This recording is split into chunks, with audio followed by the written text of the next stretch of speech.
Chapter 2. The Day Out.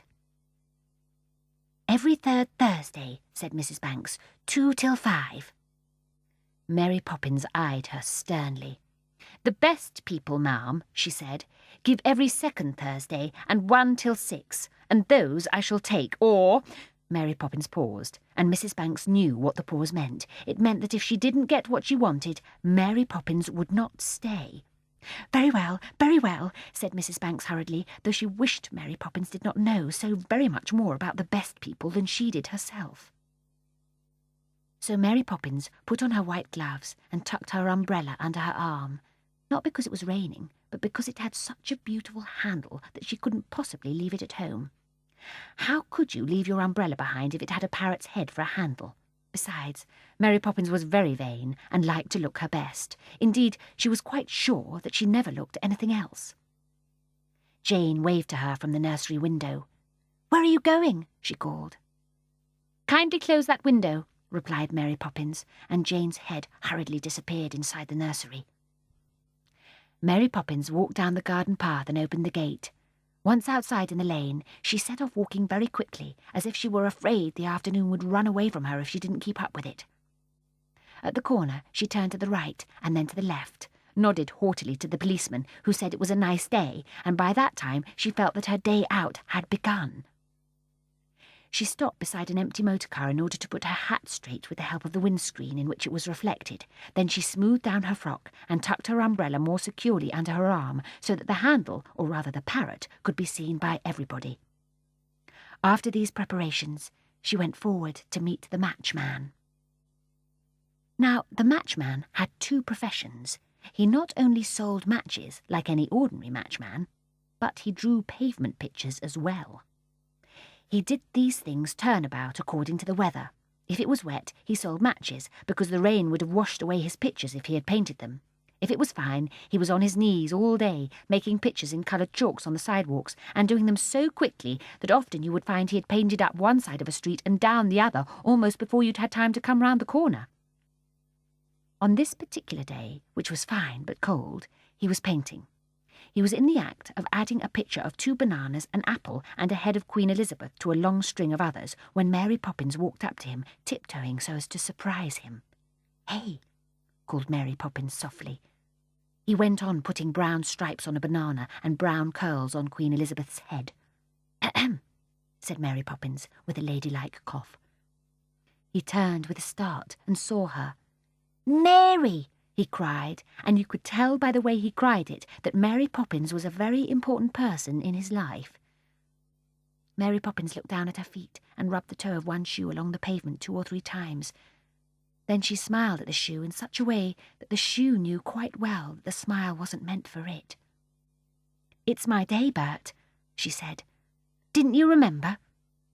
Bert was the matchman's name, Herbert Alfred for Sundays. "Of course I remembered, Mary," he said, "but—" And he stopped and looked sadly into his cap. It lay on the ground beside his last picture, and there was 2pence in it. He picked it up and jingled the pennies. "That all you got, Bert?" said Mary Poppins, and she said it so brightly you could hardly tell she was disappointed at all. "That's the lot," he said. "Business is bad today. You'd think anybody would be glad to pay to see that, wouldn't you?" And he nodded his head at Queen Elizabeth. "Well, that's how it is, Mary," he sighed. "Can't take you to tea today, I'm afraid." Mary Poppins thought of the raspberry jam cakes they always had on her day out, and she was just going to sigh when she saw the matchman's face. So very cleverly she turned the sigh into a smile, a good one, with both ends turned up, and said, "That's all right, Bert. Don't you mind. I'd much rather not go to tea. A stodgy meal, I call it, really." And that, when you think how very much she liked raspberry jam cakes, was rather nice of Mary Poppins. The matchman apparently thought so too, for he took her white-gloved hand in his and squeezed it hard. Then together they walked down the row of pictures. "Now there's one you've never seen before," said the matchman proudly, pointing to a painting of a mountain covered with snow and its slopes simply littered with grasshoppers sitting on gigantic roses. This time Mary Poppins could indulge in a sigh without hurting his feelings. "Oh, Bert," she said, "that's a fair treat." And by the way she said it, she made him feel that by rights the picture should have been in the Royal Academy, which is a large room where people hang the pictures they have painted. Everybody comes to see them, and when they have looked at them for a very long time, everybody says to everybody else, "The idea! My dear!" The next picture Mary Poppins and the Matchman came to was even better. It was the country, all trees and grass, and a little bit of blue sea in the distance, and something that looked like Margate in the background. "My word," said Mary Poppins admiringly, stooping so that she could see it better. "Why, Bert, whatever is the matter?" For the Matchman had caught hold of her other hand now and was looking very excited. "Mary," he said, "I've got an idea, a real idea. Why don't we go there right now? This very day, both together into the picture, eh, Mary?" And still holding her hands, he drew her right out of the street, away from the iron railings and the lampposts, into the very middle of the picture. Pff! There they were, right inside it. How green it was there, how quiet, and what soft, crisp grass under their feet. They could hardly believe it was true. And yet here were green branches huskily rattling on their hats as they bent beneath them, and little coloured flowers curling round their shoes. They stared at each other, and each noticed that the other had changed. To Mary Poppins, the Matchman seemed to have bought himself an entirely new suit of clothes, for he was now wearing a bright green and red striped coat and white flannel trousers, and best of all, a new straw hat. He looked unusually clean, as though he had been polished. "Why, Bert, you look fine!" she cried in an admiring voice. Bert could not say anything for a moment, for his mouth had fallen open and he was staring at her with round eyes. Then he gulped and said, "Golly!" That was all, but he said it in such a way and stared so steadily and so delightedly at her that she took a little mirror out of her bag and looked at herself in it. She, too, she discovered, had changed.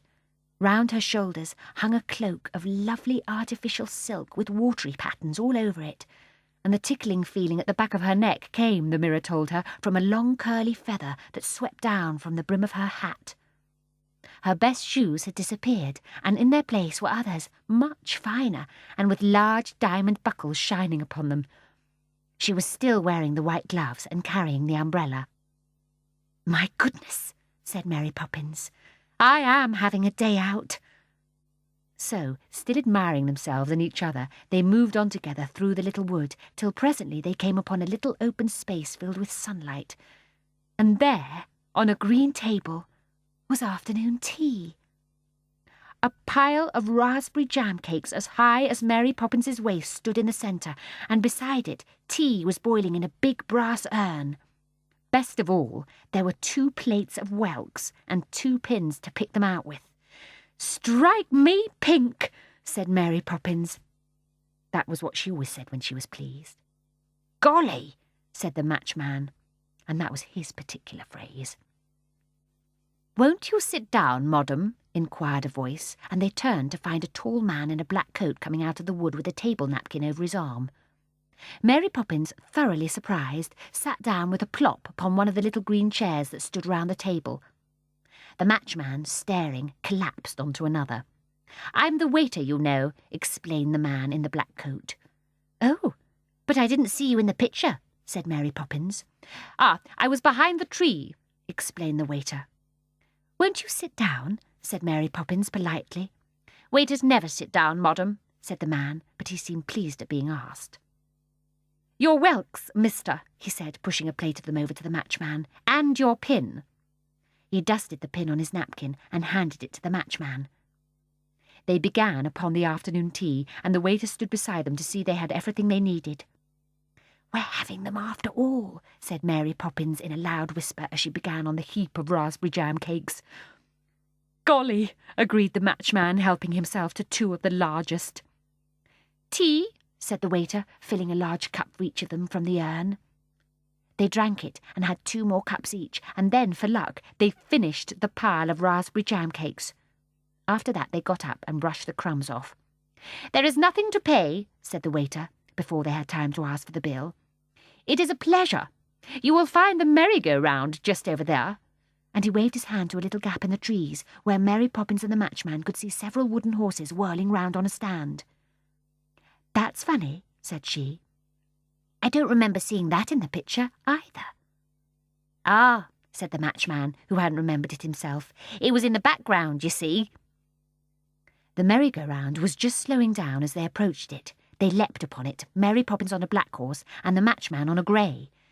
And when the music started again and they began to move, they rode all the way to Yarmouth and back, because that was the place they both wanted most to see. When they returned, it was nearly dark, and the waiter was watching for them. "I'm very sorry, Madam and Mister," he said politely, "but we close at 7. Rules, you know. May I show you the way out?" They nodded as he flourished his table napkin and walked on in front of them through the wood. "It's a wonderful picture you've drawn this time, Bert," said Mary Poppins, putting her hand through the matchman's arm and drawing her cloak about her. "Well, I did my best, Mary," said the matchman modestly, but you could see he was really very pleased with himself indeed. Just then the waiter stopped in front of them beside a large white doorway that looked as though it were made of thick chalk lines. "Here you are," he said. "This is the way out." "Goodbye, and thank you," said Mary Poppins, shaking his hand. "Madam, goodbye," said the waiter, bowing so low that his head knocked against his knees. He nodded to the matchman, who cocked his head on one side and closed one eye at the waiter, which was his way of bidding him farewell. Then Mary Poppins stepped through the white doorway, and the matchman followed her. And as they went, the feather dropped from her hat, and the silk cloak from her shoulders, and the diamonds from her shoes.